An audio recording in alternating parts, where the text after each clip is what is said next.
They say life can change in an instant. For Ethan Cross, it changed in exactly 12 seconds. What if the most terrifying moment of your life, the one where you face your greatest fear, also brings you face to face with an unexpected miracle? Before we dive into this heart-stopping tale of destiny and profound transformation, hit that subscribe button, give this video a like, and tell us in the comments if you believe in miracles. One moment, Ethan Cross was sipping overpriced espresso on the terrace of his Manhattan penthouse, idly scrolling through a finance report he'd already read twice. The next, his world tilted, spun, shattered into a million pieces. His 5-year-old son, Alex, was choking. The nanny screamed. Ethan froze for the first 2 seconds, his heart slamming into a frantic panic. The sound of his porcelain cup shattering on the marble floor was somehow quieter than his own ragged breath. The boy's face was turning blue. Alex's wide eyes, filled with terror, clawed at his throat. No sound, no air. It was supposed to be a normal Tuesday morning. Now he was watching his son die. Then, suddenly, a woman he didn't recognize was on her knees beside Alex. She'd been in the building lobby, he would later learn. A pediatric nurse named Dr. Olivia Hayes, visiting her mother on the floor below.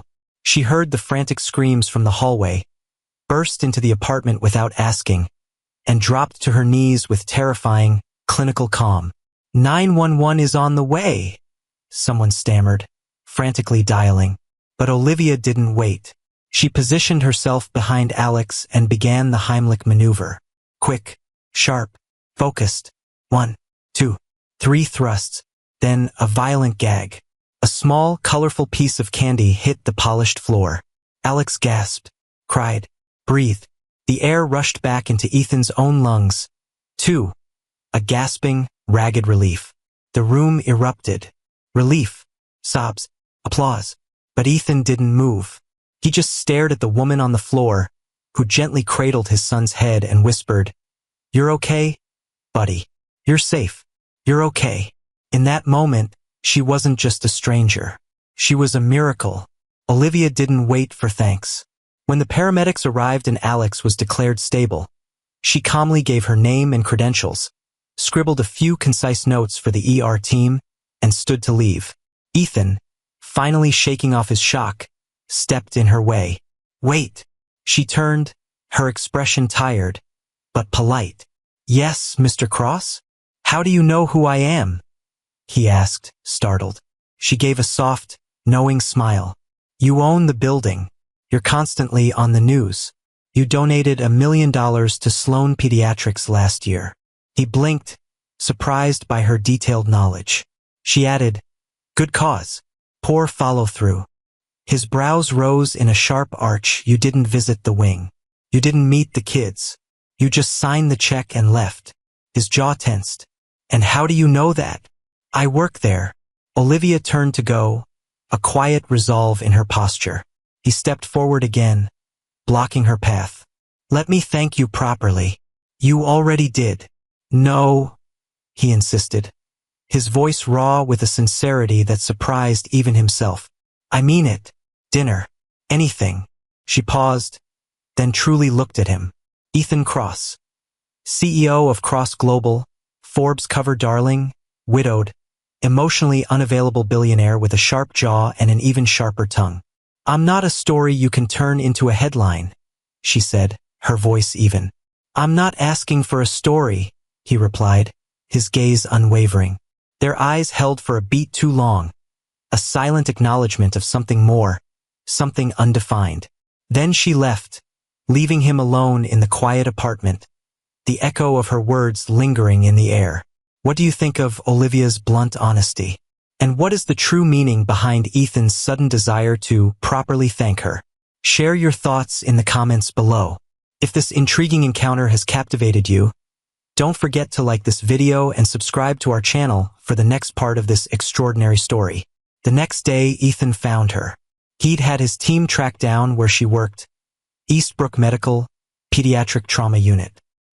He showed up with a sprawling bouquet that cost more than a month's rent in most parts of the city and stood awkwardly in the sterile hallway, waiting for her shift to end.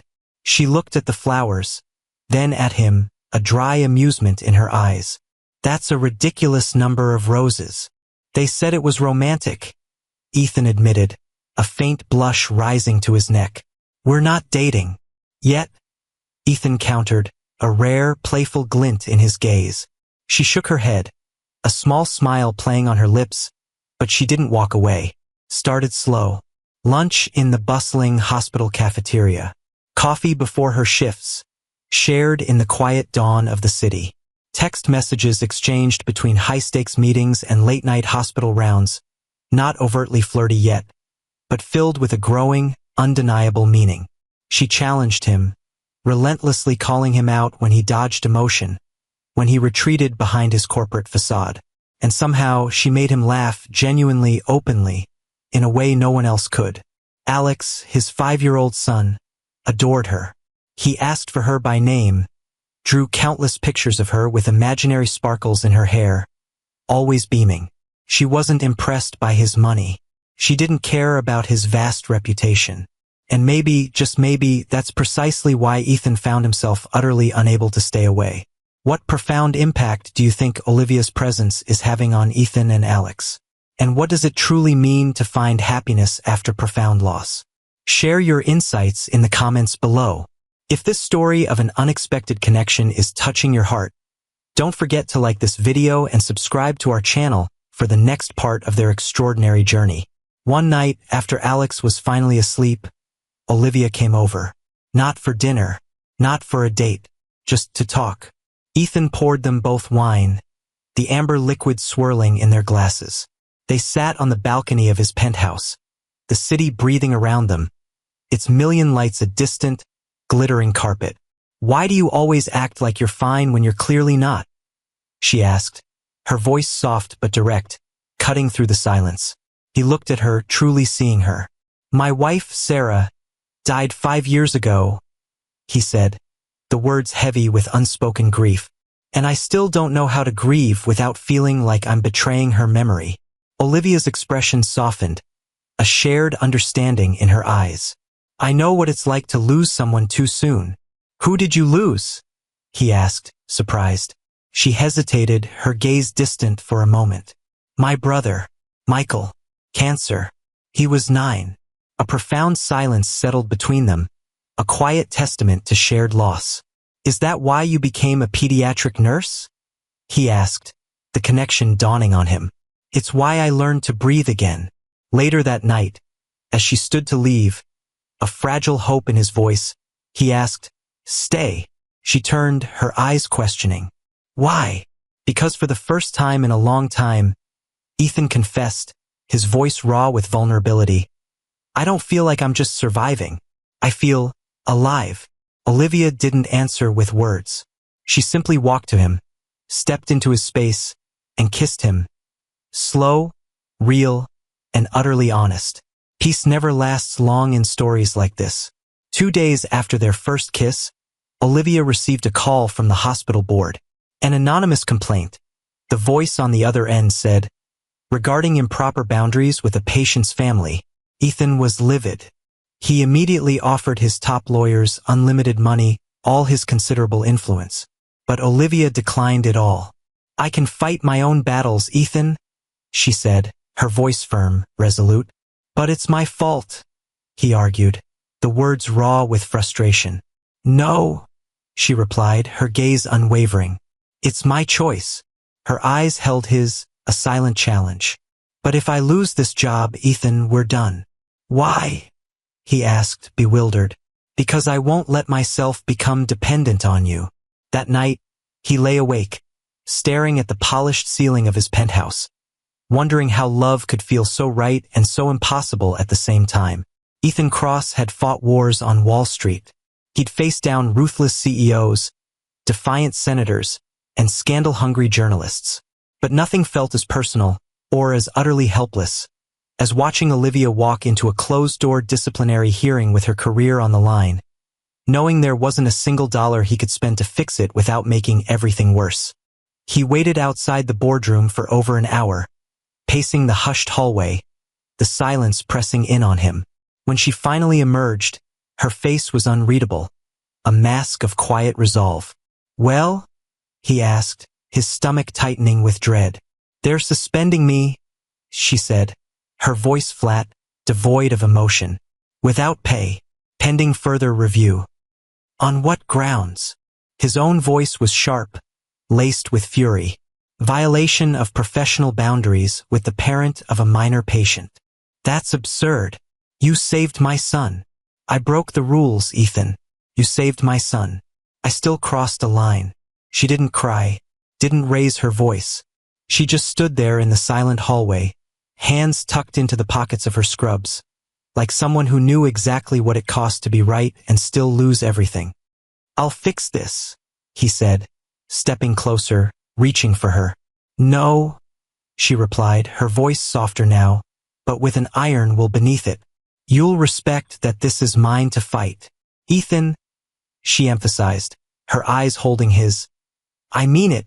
If you push this, I walk away. It was the first time Ethan truly felt the sharp, undeniable edges of her. Not just her kindness, not her strength, but her fierce boundaries. She would not be saved. Not by him, not by anyone. He watched her walk away, the echo of her footsteps louder than any boardroom silence he'd ever endured.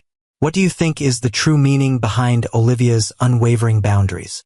And why does Ethan struggle so much with not being able to fix things with his power?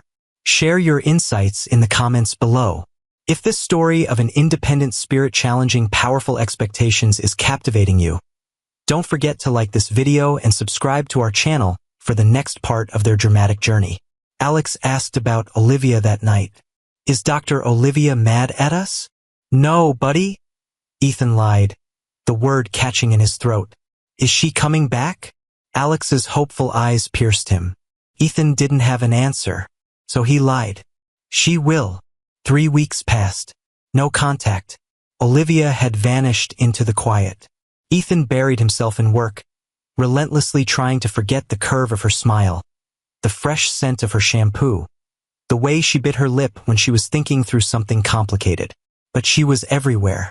In Alex's drawings, where his son invariably added sparkles to the hair of the super nurse. In the soft hum of silence that now filled the penthouse after bedtime. In the quiet, deliberate way he'd stopped drinking alone. Then one evening, he found an unassuming envelope tucked under his door. No postage stamps. No return address. Inside, a single sheet of paper. Typed, I've taken a position in San Diego. It's a children's palliative care unit. The offer came before all this. I accepted because it felt like the only place I could still do what I love. I didn't say goodbye because I didn't trust myself to mean it. Take care of Alex.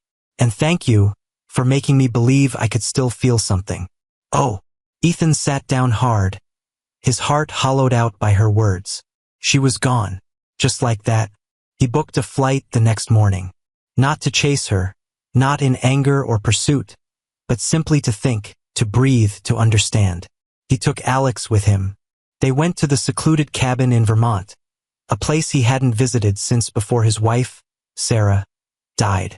There, surrounded by dense woods, wrapped in a profound quiet broken only by the whisper of pine needles, he began to unravel. Alex, in his innocent way, asked questions. About his mom, Sarah. About Dr. Olivia. About what it meant to leave. Ethan answered him honestly as a father can when his own heart is breaking. On the 4th night, after Alex had finally fallen asleep, Ethan sat outside on the porch swing, staring at the constellations he'd never bothered to notice before. And then, finally, he cried. Not the angry, controlled kind of tears. Not the silent, stoic kind. The real kind. The kind that cleans out wounds you've pretended didn't exist for years. He cried for Sarah, the love he'd lost too soon. For Olivia, the hope he'd pushed away. And for the boy inside him who had never learned how to say, I need you, until it was far, far too late. What do you think is the true meaning of grief, and how does it reshape us? And do you believe Ethan's raw honesty with Alex is a step towards his own healing? Share your insights in the comments below.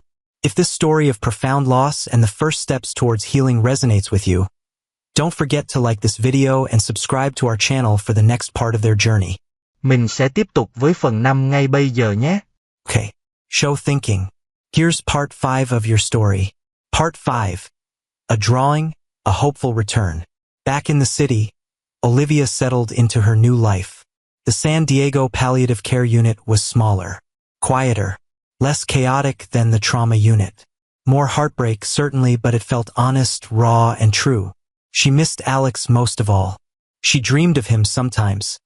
His little arms around her neck, the way he used to call her, Super Olivia. She missed Ethan too. Not the billionaire. Not the headlines. Just the man who brought her coffee at sunrise and looked at her like she was the first honest thing he'd seen in a decade.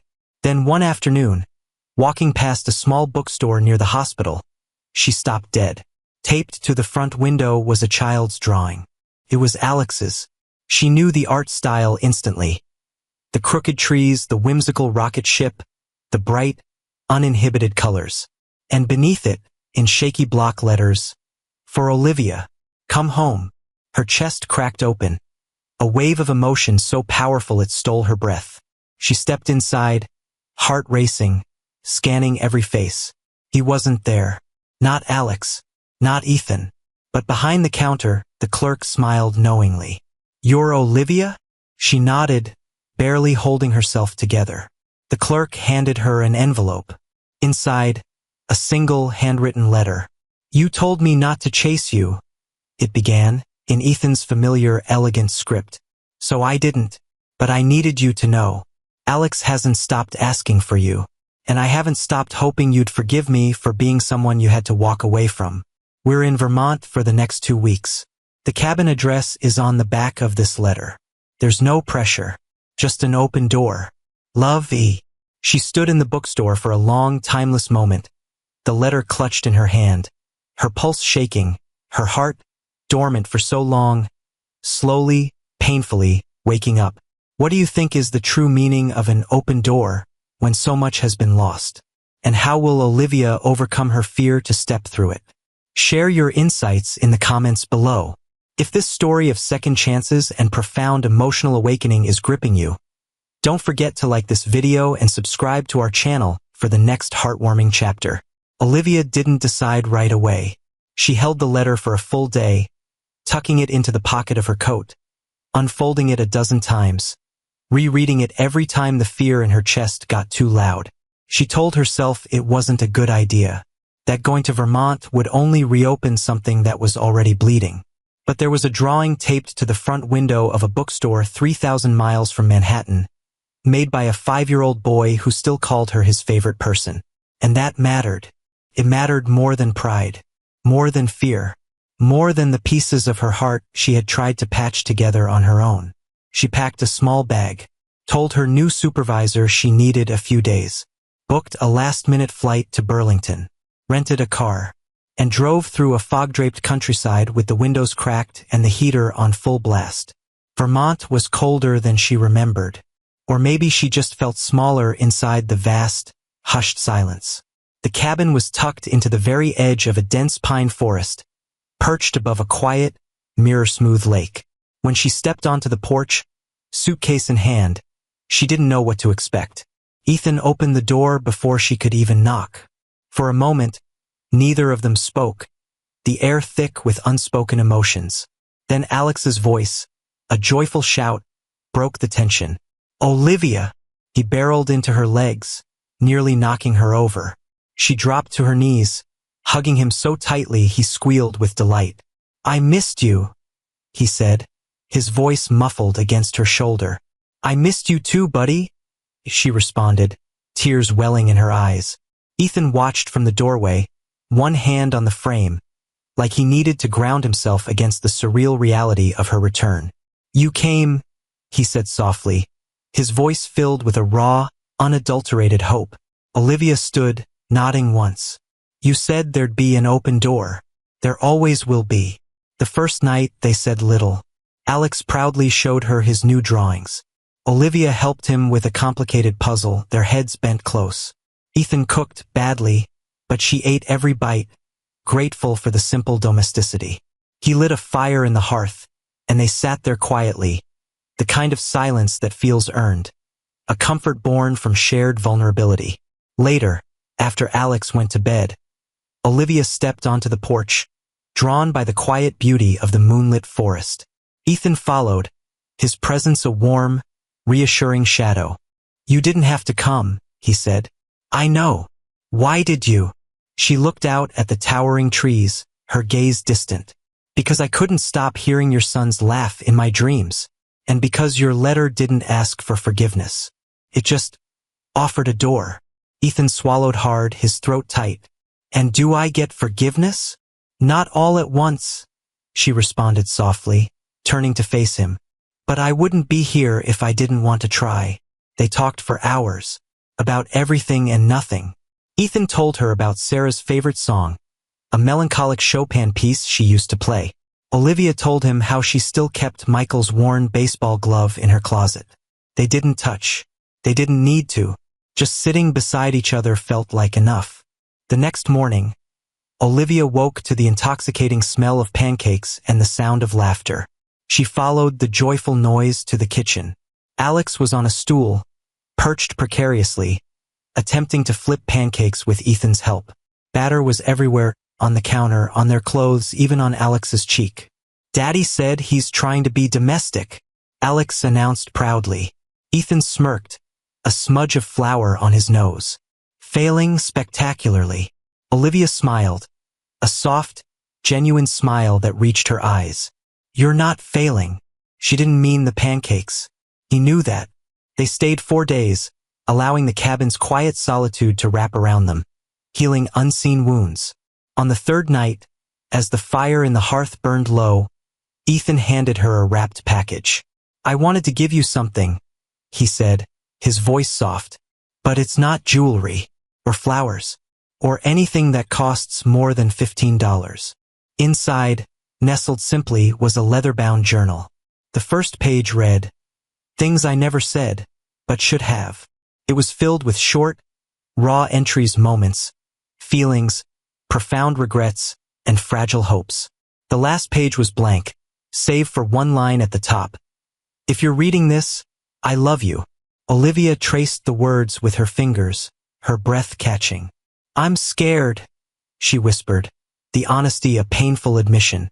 "So am I," he replied, his gaze steady, mirroring her vulnerability.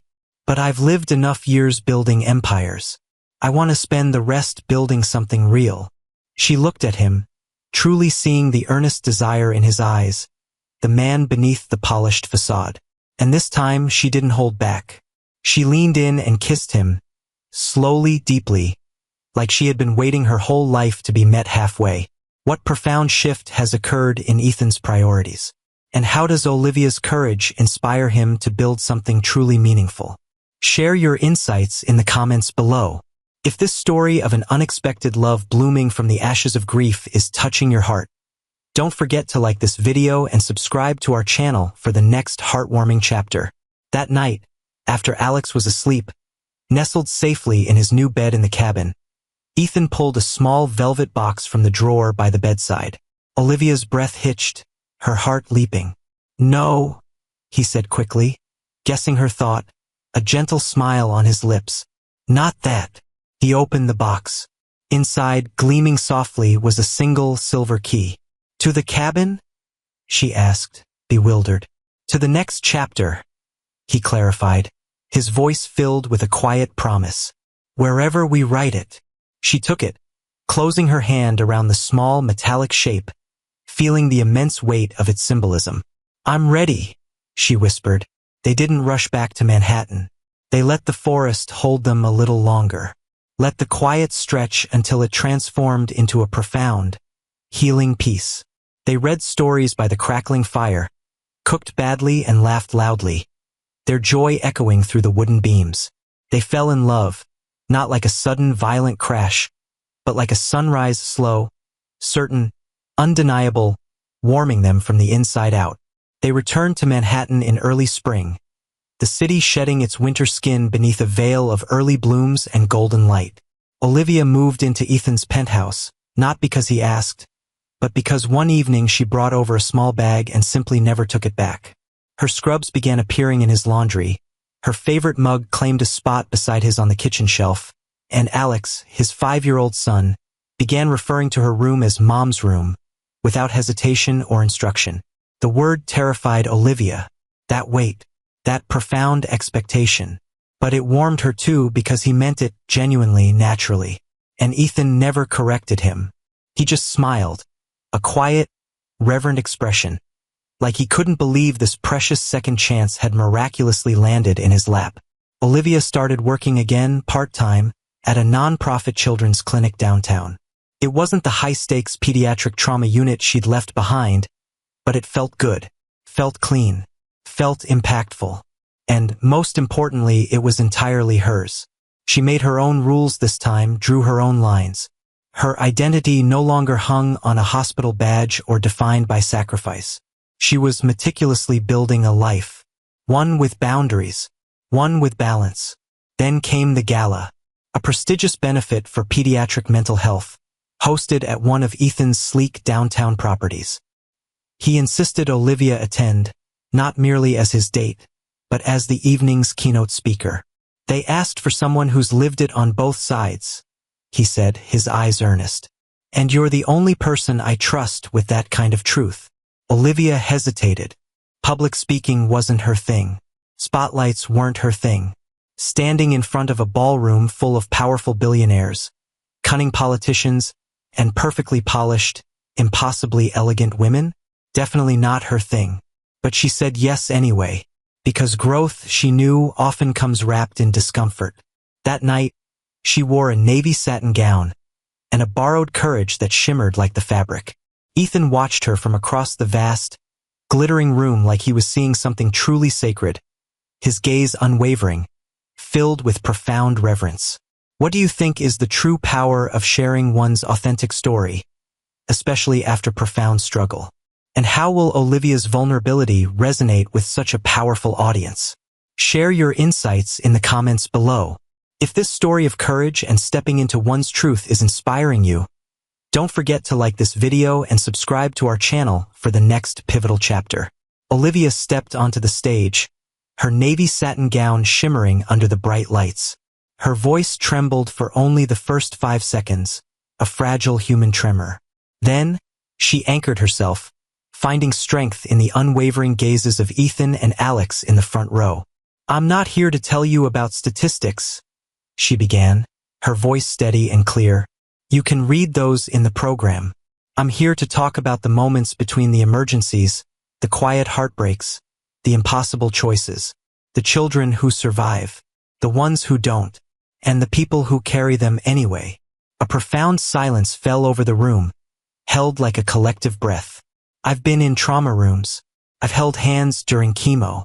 I've walked out of hospital rooms knowing the next time I walked in, there wouldn't be a child in the bed anymore. Olivia looked directly at the powerful, polished faces in the crowd. But I've also seen miracles. I've seen healing. And I've seen what love can do when it walks in during the worst moment and stays. Her eyes flicked to Ethan, a silent, powerful acknowledgement passing between them. Healing doesn't always come in hospitals. Sometimes it comes in people. The room erupted when she finished, a wave of applause and emotional release. Ethan was the first to stand, his face radiant with pride. And afterward, when she stepped off stage, shaking and breathless from the raw emotion she had just poured out, he pulled her close and whispered, I've never been more proud of anyone in my life. But the next morning, everything changed. A news outlet ran a venomous headline, Billionaire's girlfriend accused of unprofessional conduct in pediatric unit. Someone had anonymously leaked the original complaint. The suspension, the board hearing, details were twisted, facts distorted. Anonymous quotes from hospital insiders claimed favoritism, manipulation, and blurred ethical lines. It was ugly, and it spread like wildfire. Ethan's PR team moved immediately, issuing furious denials, statements, and legal threats. But the damage was done. Olivia's nonprofit clinic received dozens of angry messages, parents pulling their kids from programs, donors threatening to withdraw support. She was publicly called a fraud, a gold digger, just another headline. What do you think is the most painful accusation Olivia faced, and why? And how will she fight back against such public slander? Share your thoughts in the comments below. If this story of resilience against injustice is gripping you, don't forget to like this video and subscribe to our channel for the next powerful revelation. Ethan wanted to burn everything down. His rage was monumental. But Olivia wouldn't let him. "I fought to be someone I could be proud of," she said, her voice quiet but firm. "I won't lose that now just because people are louder than the truth." "I can protect you," Ethan insisted, his fists clenched. "I'm not asking for protection," she replied, meeting his gaze. "I'm asking you to believe me." He did. Of course he did. But this wasn't about belief. It was about power. And Olivia was done letting hers be taken. She held a press conference. Alone. She stood before the cameras in a simple gray blazer. No makeup, no handlers, just her. "I'm not perfect," she said, her voice unwavering. "But I'm honest. I've spent my life walking into rooms people run from. I've lost patience. I've made mistakes. But I've never, not once, exploited a child for personal gain. And I certainly didn't fall in love with a man because of his bank account." She paused, her eyes scanning the faces of the journalists, holding their gaze. "I fell in love with him because he made me feel like I was more than what I'd survived." The room was silent, utterly hushed. Then someone asked, "Do you regret the relationship?" Olivia looked straight into the camera, her integrity shining through. "No," she said. "Because he and his son reminded me that love can be real, even after the worst happens. And I'll never apologize for that." By nightfall, the tide had turned. The vicious story shifted. A deluge of support flooded in. Letters, donations, heartfelt apologies. The clinic swiftly reinstated her full-time.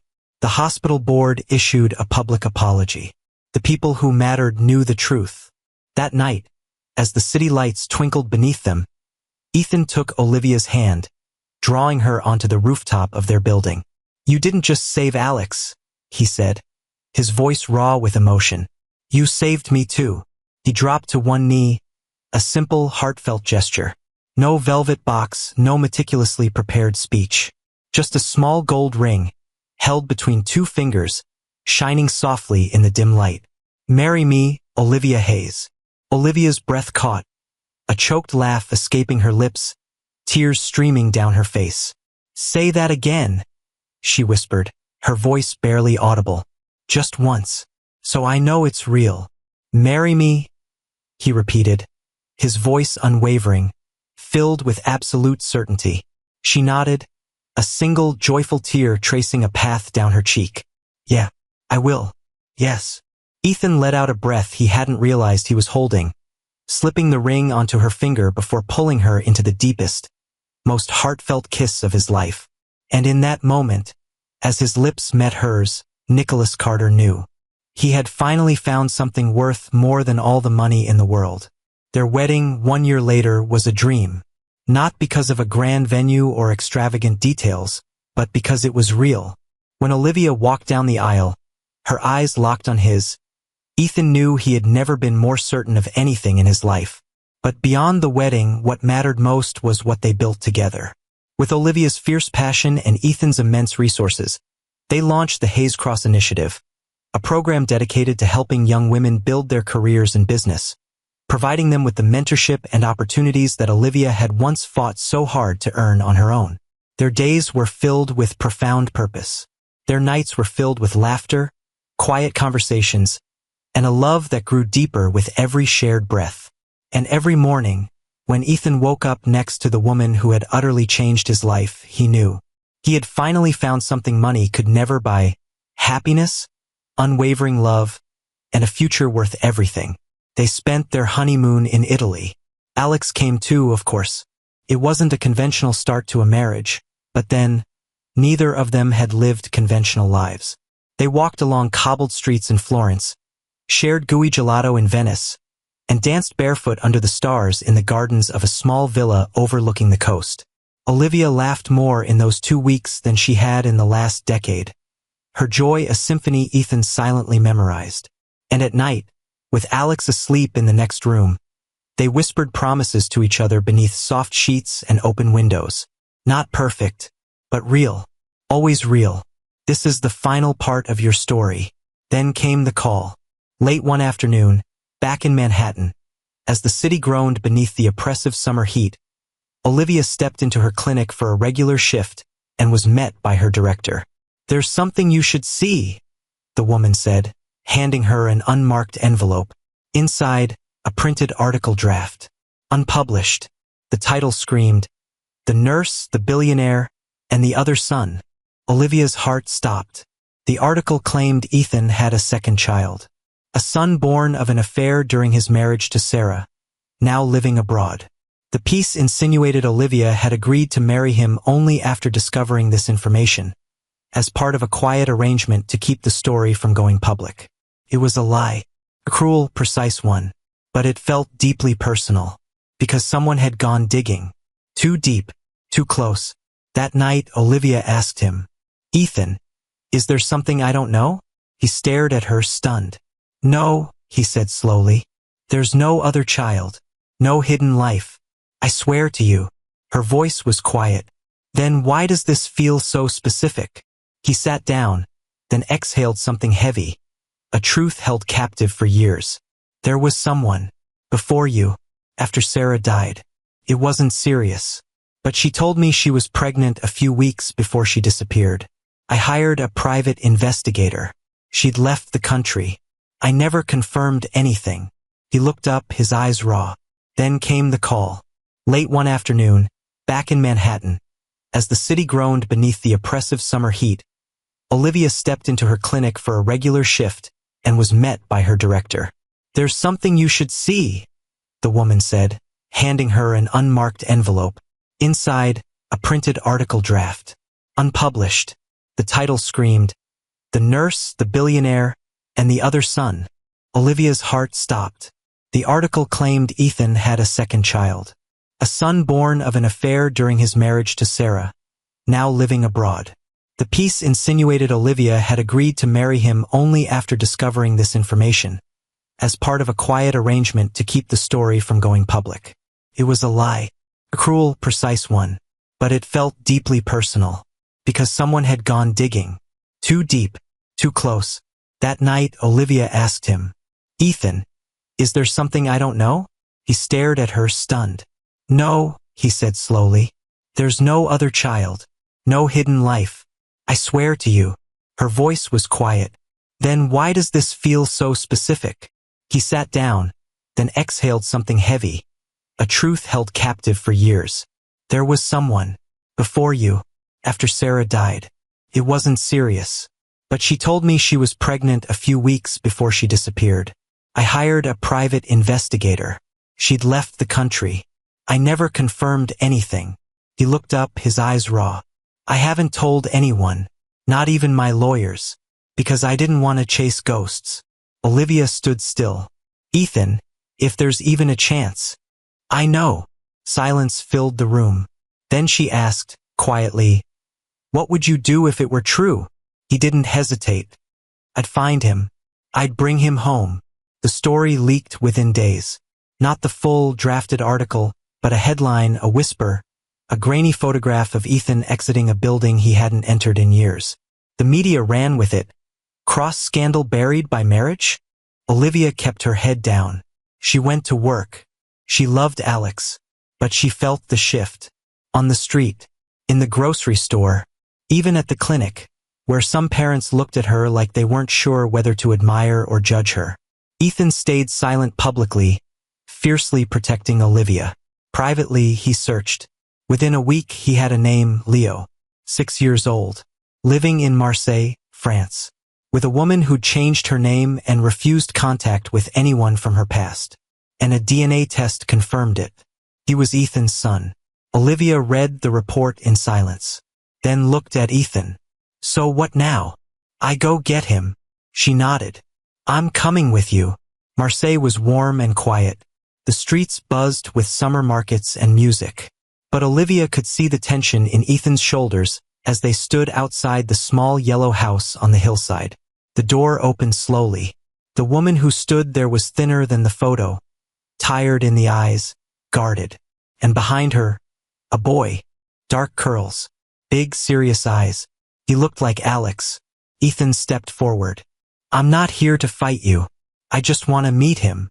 The woman studied him, then, after a long moment, stepped aside. And for the first time, Ethan knelt before the boy and said, Hi, Leo. I think I might be your dad. Leo said nothing, but he didn't run. And that was enough for a start. They stayed in France for 2 weeks. Olivia watched Ethan slowly build trust with a boy who'd only known shadows of him. They played cards, kicked a soccer ball, talked about space and animals and American breakfasts. Leo didn't call him Dad. Not yet. But when they said goodbye at the airport, the boy ran after Ethan and hugged him tight. Will I see you again?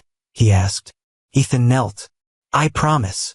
Back in Manhattan, Olivia tucked Alex into bed. He looked up at her with sleepy eyes. Do I still get to keep you forever? He asked, his voice small. Olivia kissed his forehead. Always.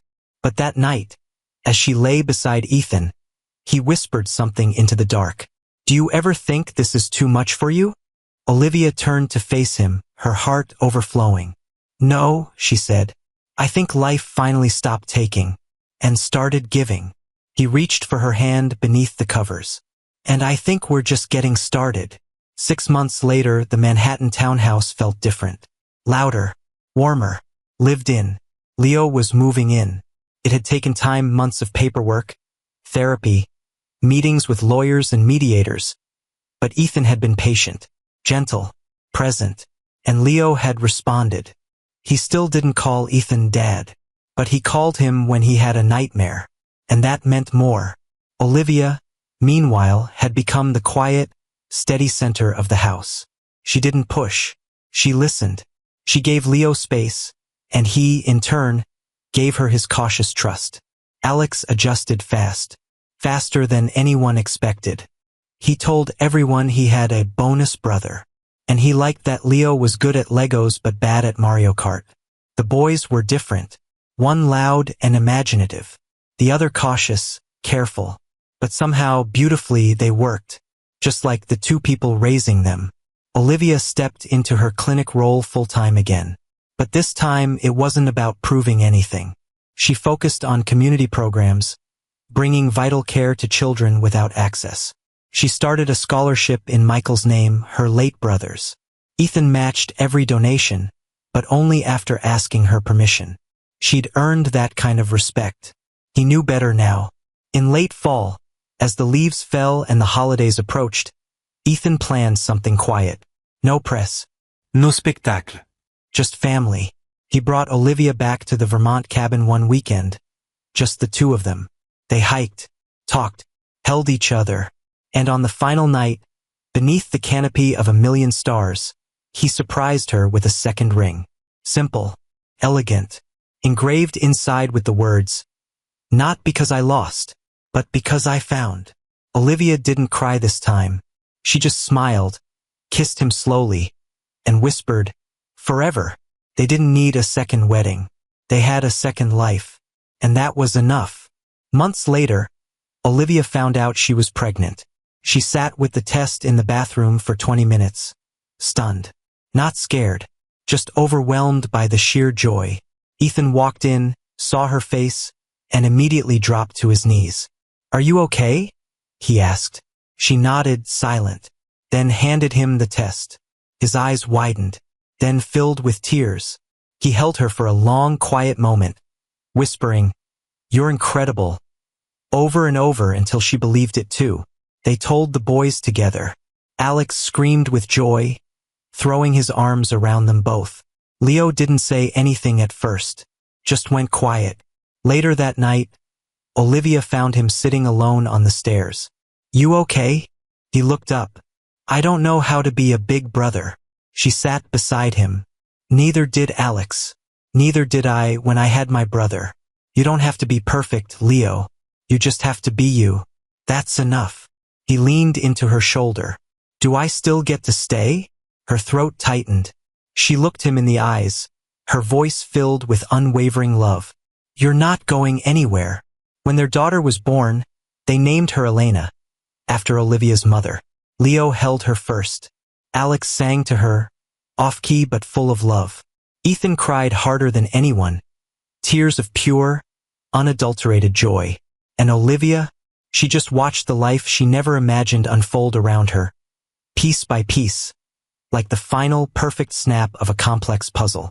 One evening, years later, Olivia stood in the hallway outside the nursery. Elena had just fallen asleep in Ethan's arms. Leo was in the living room, reading aloud to Alex, and the whole house was lit with the kind of soft, golden light that only exists when love has earned its way in, when a family is truly, deeply home. Ethan came to stand behind her, wrapping his arms around her waist, pulling her gently back against his chest. "You okay?" he asked. She leaned back into him, completely at peace. "I'm better than okay. I'm alive." He smiled, kissing the top of her head. "I never said thank you." "For what?" she whispered.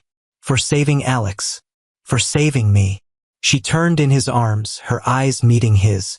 "I didn't save you, Ethan. You let yourself be saved." Outside, snow began to fall. Soft, quiet, real. And inside, their life went on. Messy, beautiful, unscripted, true. Built not from perfect beginnings, but from second chances. Ethan Cross once thought that success was everything. That power, wealth, and control were all that mattered. But then came Olivia Hayes, the woman who proved him wrong. She wasn't just another employee. She wasn't just a passing distraction. She was his greatest challenge, his greatest lesson, his greatest love. And in the end, it wasn't power or money that changed his life. It was her. Now they stand together, not just as husband and wife, but as partners in life, in love, and in purpose.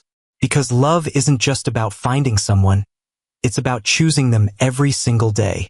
If this story touched your heart, don't forget to like, share, and subscribe. Turn on notifications so you never miss another heartwarming, emotional tale. Because sometimes, the most unexpected stories lead to the most unforgettable love. Love has the power to change everything, if we're brave enough to let it.